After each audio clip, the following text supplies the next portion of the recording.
அஸ்ஸலாமு அலைக்கும் ரஹ்மத்துல்லாஹி வபரகாத்துஹு.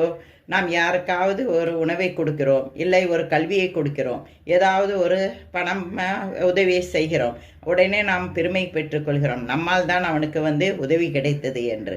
கிடையாது. அல்லாஹு தாலா அல் ரஸாக், அவன்தான் ரிஸகை கொடுக்கும் தகுதியானவன். நமக்கு அந்த தகுதி கிடையாது. அல்லாஹு தாலா நமக்கும் அவன்தான் கொடுத்தான். அவன் கொடுத்த ரிஸகிலிருந்து தான் நாம் மற்றவர்களுக்கு கொடுக்க முடிகிறது.